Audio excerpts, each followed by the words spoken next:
Bonsoir à tous et bienvenue aux 20h de la télévision du Burkina. Voici les titres.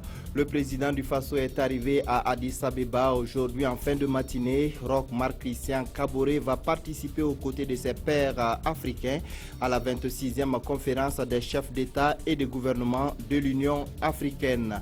La campagne de chiméoprévention du paludisme saisonnier expérimentée dans 17 districts sanitaires a été un succès. L'expérience sera étendue à 56 autres districts sanitaires de notre pays. Décision prise ce matin lors de la rencontre bilan entre le ministère de la Santé et le consortium Malaria. Et puis les casques bleus de nouveau cités dans des cas d'abus sexuels commis sur des enfants en Centrafrique. L'affaire a été révélée par le Haut Commissariat des droits de l'homme à Genève. Le ministère de la Défense française a saisi la justice après ces allégations. Le chef de l'État burkinabé, Roch Marc Christian Kaboré, est arrivé en fin de matinée à Addis Abeba, en Éthiopie. Il prendra part aux travaux de la 26e session ordinaire de la conférence des chefs d'État et de gouvernement de l'Union africaine.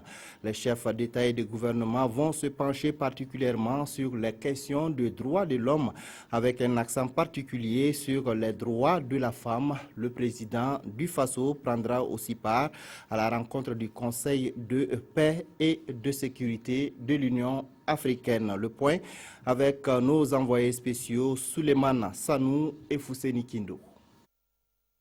Roch Marc Christian Kaboré sur les terres de l'empereur Haïlé Sélassié, l'un des pionniers d'une Afrique unie. Le président du Faso doit participer ce samedi à la 26e session de la conférence de l'Union africaine. L'Union africaine, née sur les cendres de l'OUA, devrait avoir une voix unique à cette rencontre sur les droits de l'homme, surtout en mettant en avant les droits des femmes sur le continent. Outre cette question des droits humains, le sommet des chefs d'État va célébrer à sa façon la fin de l'épidémie à virus Ebola, un virus qui a fait plus d'1 millier de morts en Afrique de l'Ouest. Parce que l'épidémie se développe sur le terrain d'une mauvaise gestion des questions liées à la sécurité sanitaire, les chefs d'État africains vont se pencher sur l'initiative Ngor portant la gestion de l'eau et de la sécurité sanitaire. L'ouverture officielle du sommet interviendra samedi en milieu de matinée. Mais déjà ce soir, les chefs d'État se sont retrouvés pour discuter paix et sécurité sur le continent. Ils ont aussi évoqué à huis clos le cas du Burundi qui voit d'un mauvais œil l'envoi de troupes africaines pour éviter la guerre civile dans ce pays. Un reportage de Fousseni Kindo avec la voix de Ismaël Diloma Sirima. La coopération entre l'Allemagne et le Burkina Faso, objet de discussion à la primature, les deux pays cherchent à dynamiser leurs relations sur fond de lutte contre le terrorisme. Le Premier ministre burkinabé et l'ambassadeur allemand ont parlé ce matin des secteurs concernés par les programmes et projets de développement financés par l'Allemagne. Le point avec Pawandrogo Janzongo et Jérémy Sie Koulibaly. Le Burkina Faso va bénéficier de 55 milliards de francs CFA sur 3 ans de la part de la République fédérale d'Allemagne.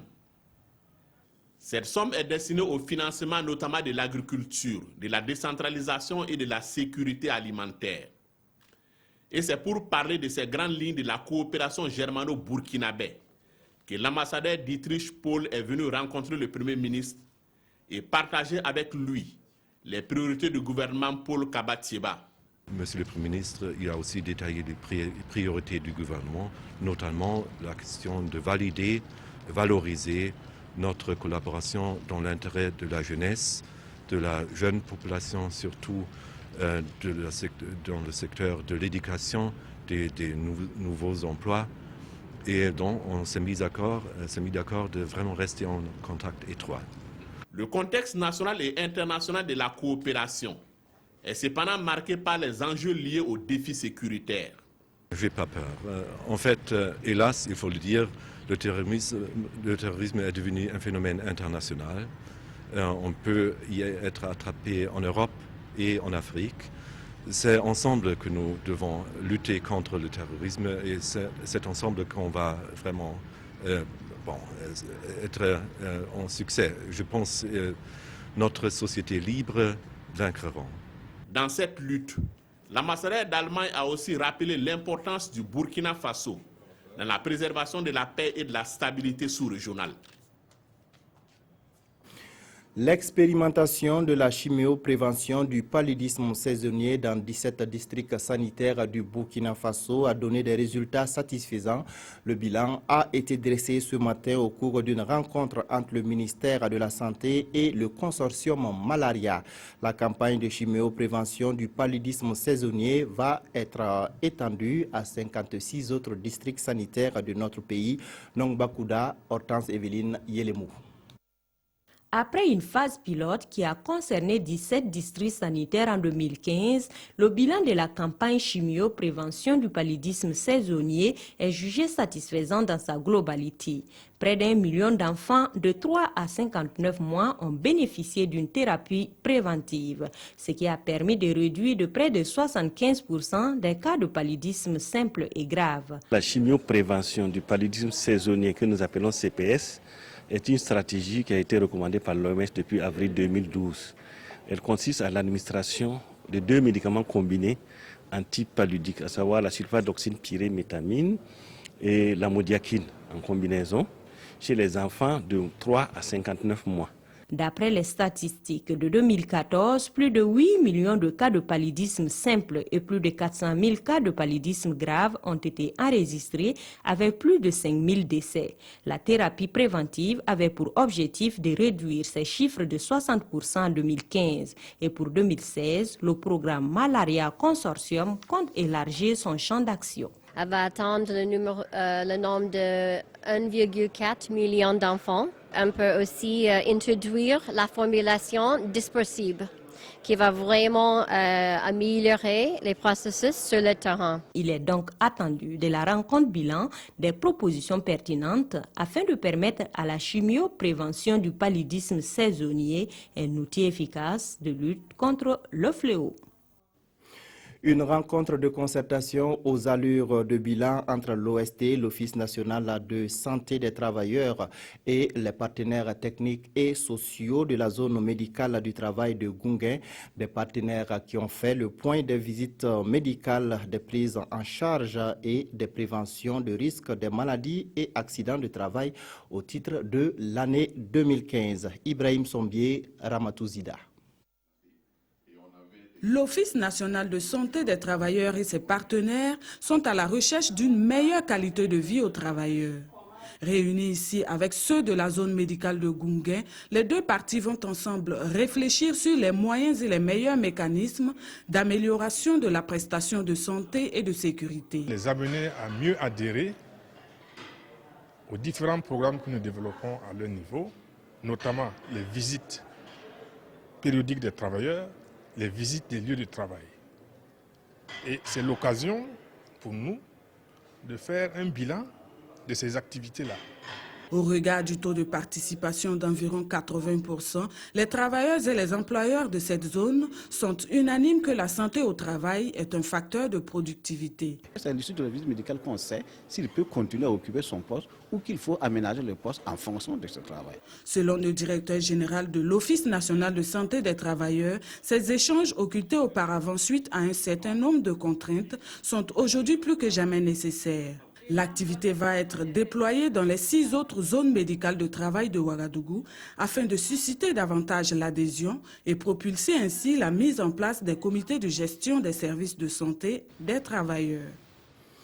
La saison de chasse 2015-2016 est ouverte. Le ton a été donné ce matin par le ministre des Ressources animales et hydrauliques, tourisme synergétique et amélioration des infrastructures d'hébergement. C'est le thème de cette saison de chasse, une thématique qui interpelle les concessionnaires sur la nécessité d'améliorer les infrastructures d'accueil afin d'attirer le maximum de visiteurs. Mokhtar Ouedraogo et Maxime Zongo. Ce coup de fusil marque ainsi le début officiel de la campagne d'exploitation faunique 2015-2016. placé sous le signe du renforcement des infrastructures d'accueil. Une amélioration souhaitée pour favoriser le cheptel sauvage dans les aires de protection faunique au Burkina. Il y a quelques années, nous avons souffert de la perte de beaucoup d'animaux, surtout les grandes antilopes. Et de ce fait, le gouvernement en tout cas a voulu mettre un signe fort pour qu'on se dise que c'est un secteur très prometteur, c'est un secteur renouvelable, il faut qu'on mette l'accent. Cette campagne faunique 2015-2016 intervient après une saison d'interruption pour cause d'Ebola. L'appel des autorités en charge du secteur, veiller à une exploitation pleine mais surtout rationnelle. On ne peut pas abattre n'importe comment. Il est affecté à chaque concession un certain nombre d'espèces qui peuvent être abattues. On les dit des animaux intégralement protégés. Ça, c'est des animaux qu'on ne peut pas du tout chasser. Par exemple, si je cite le cas par exemple de la panthère, l'éléphant, les hyènes, ça fait partie de quelques animaux intégralement protégés qu'on ne peut pas chasser. La cérémonie a été mise à profit pour distinguer des personnalités et des agents, 25 au total, qui ont rendu d'éminents services au secteur ou qui se sont illustrés au cours de leur carrière. Malgré l'assistance du pacte, le programme d'appui aux collectivités territoriales, plusieurs communes rencontrent des difficultés pour l'exécution de leur plan de développement institutionnel. Les acteurs impliqués dans la mise en œuvre du pacte et les représentants des communes partenaires échangent depuis ce matin à Zignaré sur les difficultés, mais également sur le programme d'activité de 2016. Alidou Badini, Dramandadia. Mise en œuvre dans 6 régions, les Cascades, le centre-est, le centre-nord, le centre-sud, le plateau central et le Sahel sont déjà bénéficiaires du programme d'appui aux collectivités territoriales PACT. Ces acteurs sont donc ici à Zignaré pour accorder leur violon, car pour eux, 2016, année de clôture de la première phase du PACT, est pleine de défis à relever. Avec un budget de plus de 31 milliards de francs CFA à ce jour, le taux global de décaissement est de 78,21%. Nous avons environ 44 communes couvertes par le périmètre du programme qui n'arrivent pas à consommer conséquemment les ressources qui ont été mises à leur disposition pour l'exécution de leur plan de développement institutionnel. Plus de 6,5 milliards restent à décaisser et cela est en partie dû aux lourdeurs administratives, selon la Banque mondiale, partenaire financier du Burkina. On peut tout juste demander au gouvernement de faire mieux, voir comment alléger les contrôles a priori en ce qui concerne la passation des marchés. De cette rencontre sortira une feuille de route bien définie, à en croire le président du comité de pilotage du programme, avec en perspective la prise en compte de toutes les communes du Burkina. Le cadre théorique de l'étude sur l'analyse des recettes publiques et du potentiel fiscal en faveur de l'enfant et de la femme est en cours de validation. Les membres du comité de pilotage et leurs partenaires sont réunis pour écumer le document. Jean-Hugues Bayala et Oumou Sissé. Les membres du comité de pilotage, de la société civile et les partenaires techniques et financiers réfléchissent sur la méthodologie appropriée pour l'étude de l'analyse publique et du potentiel fiscal en faveur de l'enfant et de la femme au Burkina Faso. Il s'agit également pour eux de discuter la note de cadrage de cette étude. Notre taux de pression fiscale est en deçà des attentes et même au niveau des normes communautaires. C'est la raison pour laquelle cette étude est menée pour pouvoir nous permettre d'avoir suffisamment d'éléments pour mobiliser davantage de ressources. Le comité de pilotage bénéficie de l'appui de l'UNICEF pour la réalisation de cette étude. L'UNICEF va soutenir financièrement ce processus et l'UNICEF aussi va soutenir techniquement ce processus-là. Nous avons des experts un peu sur ces questions qui vont appuyer, qui vont être là pour travailler avec la partie nationale. L'objectif de cette étude est de permettre à l'État de mobiliser davantage de ressources propres pour faciliter l'accès de l'enfant et de la femme aux services sociaux de base. Le comité de pilotage du projet Emploi des jeunes et développement des compétences tient sa première session statutaire de l'année 2016. Au menu, l'examen des rapports d'activité de l'année écoulée et la planification des activités de l'année en cours. Le projet Emploi des jeunes et développement des compétences est financé par les États-Unis à hauteur de 25 milliards de francs CFA et ambitionne créer plus de 3000 emplois. Issa Kafando, Ouma Zombré. Cette première session statutaire de l'année 2016 du comité de pilotage du projet Emploi des jeunes et développement des compétences, PEJDC, va examiner le plan de travail, élaborer et adopter des activités au compte du projet pour l'année en cours. Elle va aussi permettre d'orienter la coordination dans le sens d'atteindre ces objectifs, à savoir l'accès des jeunes à des emplois et l'acquisition de compétences professionnelles en vue de leur insertion durable dans le marché de l'emploi. Depuis sa mise en place, le projet a eu quelques difficultés, mais a pu mettre quand même offrir à 2000 jeunes des travaux à haute intensité de main-d'œuvre. Donc, ils sont en fait des emplois temporaires. Et également a pu mettre en place des formations en entrepreneuriat pour des diplômés et en train de recruter actuellement des jeunes non scolarisés et pas du tout scolarisés pour des formations en entrepreneuriat. Le PEJDC est entièrement financé par la Banque mondiale à hauteur de 25 milliards de nos francs. Sa période de mise en œuvre va de 2014 à 2018. À terme, le projet Emploi des jeunes et développement des compétences va permettre à plus de 31 000 jeunes urbains et ruraux de s'occuper temporairement grâce aux travaux de haute intensité à main-d'œuvre. Il va aussi permettre la formation d'autres milieux de jeunes. La communauté internationale célèbre chaque 28 janvier la journée internationale de protection des données à caractère personnel. Les jeunes internautes sont les plus exposés et les potentielles cibles des cybercriminels. La CIL, la Commission de l'informatique et des libertés, a donné aux élèves du collège Notre-Dame de Kolognaba les clés nécessaires pour éviter les pièges. Salif Belem, Draman Guéné. La Commission de l'informatique et des libertés, CIL, célèbre la journée internationale de protection des données à caractère personnel avec les élèves du collège Notre-Dame de Kolognaba. Ici, il est question d'exposer à ces apprenants les effets pervers du numérique. On va leur présenter les dangers liés à l'utilisation des réseaux sociaux et Internet de manière générale. Et de manière spécifique, c'est beaucoup plus leur apporter des conseils pour qu'ils puissent aborder ce monde numérique-là avec beaucoup plus de prudence. Nous avons des sketchs, nous avons des films que nous projetons, des films de sensibilisation. Nous avons des jeux questions-réponses qui amènent les enfants d'abord à connaître ce que c'est que la CIL, ce que c'est que nos missions et comment ils doivent se protéger. Depuis 2014, cette campagne de sensibilisation de la CIL est initiée en vue d'informer les élèves sur la frontière qu'il y a entre l'utilisation des TIC et leur vie privée. La campagne a été lancée au lycée Philippe Zenda Kaboré et nous avons ensuite été à Bobo du Lasso, au Loc de Bobo. À Tenkodogo, nous avons été à Pau. Nous essayons de parcourir le territoire pour sensibiliser ces jeunes-là à une utilisation sécurisée des nouvelles technologies. Durant 2 jours, ces élèves vont aussi étudier la loi portant protection des données à caractère personnel.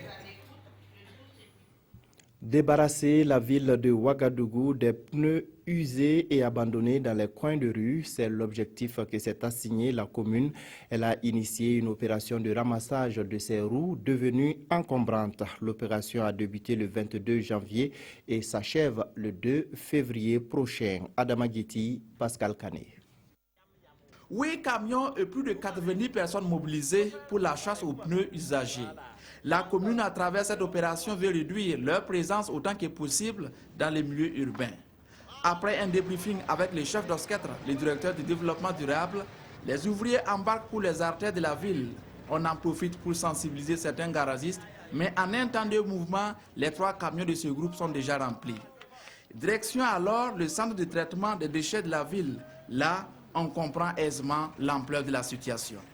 Leur présence vraiment dans le milieu urbain engendre ce qu'on appelle la pollution esthétique, sans oublier que ces pneus-là constituent des gîtes larvaires dans lesquels vraiment prolifèrent les moustiques et qui sont à la base de l'augmentation des cas du paludisme. Vous avez également constaté avec nous la présence de certains de ces pneus-là dans nos ouvrages de drainage qui sont les caniveaux et les canaux de la ville de Ouagadougou, toutes choses qui contribuent vraiment à obstruer ces ouvrages-là et d'empêcher le bon drainage des eaux pluviales en période hivernale.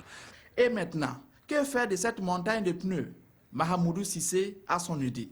Actuellement, il y a au moins 3 cimenteries dans la ville de Ouagadougou, au Burkina Faso de façon générale. Nous allons leur proposer de mettre ces pneus à leur disposition parce qu'ils peuvent être utilisés comme combustible pour la cuisson de leur clinker au lieu d'utiliser par exemple de l'énergie électrique. L'opération se poursuit jusqu'au 2 février et devrait concerner toute la capitale. Parallèlement, une autre opération est en cours, celle de la lutte contre la divagation des animaux. Ouagadougou a décidé de faire le ménage. Le Centre régional des conventions de la Baule et de Stockholm sensibilise les sociétés industrielles sur la gestion des déchets liquides qui représentent très souvent un danger pour la santé et l'environnement. Une rencontre sur la transformation de ces déchets a été organisée au profit de certains agents de ces unités industrielles. Amado Ilboudo et Yolande Lompo. C'est une rencontre sur la sauvegarde de l'environnement mondial à laquelle ont répondu les acteurs des sociétés industrielles. Avec le Centre régional des conventions de Bâle et de Stockholm pour les pays d'Afrique francophone, ils vont étudier les voies et moyens afin d'éviter que les équipements et huiles contaminées au PCB ne soient cédés au secteur informel qui les manipule sans précaution adéquate. S'agissant des PCB, biphénil, ce sont donc des huiles qui sont contenues dans des transformateurs, des compagnies de production, de transport et de distribution d'électricité. Et c'est avéré que ces huiles, donc une fois qu'elles ne sont pas bien gérées, libérées dans la nature, peuvent avoir des impacts négatifs sur l'environnement et sur la santé humaine. La présente formation vise à réduire les risques environnementaux et de santé publique par l'introduction de pratiques de gestion écologiquement rationnelle des huiles et équipements contaminés. Les pays qui ont signé et ratifié ont convenu de les éliminer des circuits d'ici 2028 au plus tard. Une fois outillées, ces personnes ressources seront chargées de communiquer au ministère en charge de l'environnement toutes les informations relatives au PCB de leur société industrielle. Fraîchement nommé à la tête du ministère de la Communication, Rémi Danginou était dans les locaux de la RTB Télé et Radio ce matin. Au menu, visite des infrastructures et entretien avec les responsables de la chaîne. Objectif, encourager les agents et s'enquérir des conditions de travail. Konsoum Koulibaly et Oumou Sissé. C'est une prise de contact entre le ministre de la Communication et les agents de la radiodiffusion-télévision du Burkina, RTB. Une prise de contact avec en ligne de mire la visite des installations techniques. Ainsi, des studios de production et de diffusion de la radio comme de la télévision, de même que les différents services. Le ministre Danginou s'est fait une idée du dispositif de la chaîne au cœur des grands événements. Depuis quelques années, il y a une amélioration en termes de contenu, en termes d'équilibre dans le traitement de l'information, mais également en termes de capacité de ces médias-là à être réactifs aux enjeux et aux problèmes que le Burkina connaît. En dépit de cette dynamique enclenchée, beaucoup de choses restent à parfaire pour permettre à la chaîne RTB de demeurer un véritable outil de communication de service public. Les médias de service public sont des médias qui appartiennent à tous les Burkinabés. Ils n'appartiennent pas à un parti au pouvoir, ils n'appartiennent pas à une opposition. Ils doivent être le cadre d'expression de toutes les sensibilités des Burkinabés, mais également assurer une communication du gouvernement à travers notamment le principe de la part réservée au gouvernement et de la part réservée au parti majoritaire. C'est pourquoi la RTB doit travailler à couvrir l'ensemble du territoire en télé comme en radio, selon le nouveau ministre de la Communication, pour, dit-il, permettre aux populations des zones frontalières de pouvoir s'informer. Les casques bleus de l'ONU de nouveau pointés du doigt pour des abus sexuels commis sur des enfants en Centrafrique. Des crimes commis principalement en 2014. Le ministère français de la Défense a saisi la justice après ces nouvelles allégations. De nouveaux scandales d'abus sexuels en Centrafrique viennent ternir la réputation des casques bleus de l'ONU. C'est le Haut Commissariat des droits de l'homme à Genève qui révèle l'affaire. Des faits qui se seraient déroulés en 2014. Des crimes présumés commis sur des enfants par des soldats étrangers, notamment géorgiens. Alors que de plus en plus de cas apparaissent impliquant de plus en plus de contingents nationaux, il est clair que toutes les forces militaires étrangères, qu'elles soient onusiennes ou non, doivent prendre des mesures plus fortes, plus efficaces pour empêcher d'autres abus et pas seulement en Centrafrique. Ce n'est pas la première fois que les forces internationales en Centrafrique sont accusées. L'ONU a ouvert une enquête contre des soldats gabonais, marocains et égyptiens. Et il y a un mois, 5 soldats français ont été entendus par la justice dans leur pays. Certaines victimes, âgées de moins de 10 ans, racontent qu'elles ont été violées en échange d'un paquet de biscuits et d'une bouteille d'eau. Faisons à présent un tour des quotidiens pour nous enquérir des principaux sujets qui les ont intéressés ce vendredi. La revue de presse est avec Abdulrahmane Zongo. Un cas transportant des armes arrêté à Ferkessédougou rapporte aujourd'hui au Faso. Les douaniers de Ferkessédougou, selon le journal, ont découvert un sac dissimulé dans un coin du car, puis un important lot de munitions de pistolets automatiques et 2 fusils appartenant au convoyeur du car en provenance du Burkina Faso. Et le journal de se demander comment est-ce que le convoyeur a pu traverser la frontière Burkina-Côte d'Ivoire sans se faire prendre en cette période d'attaque terroriste. Premier jour d'audience à la Cour pénale internationale, Laurent Gbagbo plaide non coupable, tandis que plus d'1 millier de ses partisans envahissent la CPI, relève le quotidien. De son côté, un autre temps s'interroge sur la crédibilité de la Cour pénale internationale. La CPI se questionne notre confrère, tient-elle enfin l'occasion de redorer son blason? Car elle est tant critiquée pour sa partialité et sa faiblesse, note le journal, qui cite par exemple le cas d'Omar El-Béchi et Uhuru Kenyatta, poursuivis eux aussi, mais toujours en liberté. Quant au journal Le Soir, il mentionne que 5300 preuves sont retenues contre Gbagbo et Blé Goudé. Blé Goudé d'ailleurs, constate le quotidien Le Soir, en attendant et au-delà du feuilleton judiciaire, s'illustre en football lors de matchs entre les détenus africains et le reste du monde dans l'univers carcéral de la CPI. Et même, ajoute le journal, le général de Rue s'apprête à publier un livre. Voilà qui met fin à cette édition. Merci de votre fidélité. L'information revient à 22h15 et ce serait avec Jacques Lamissa Tarpaga. Bonne suite des programmes.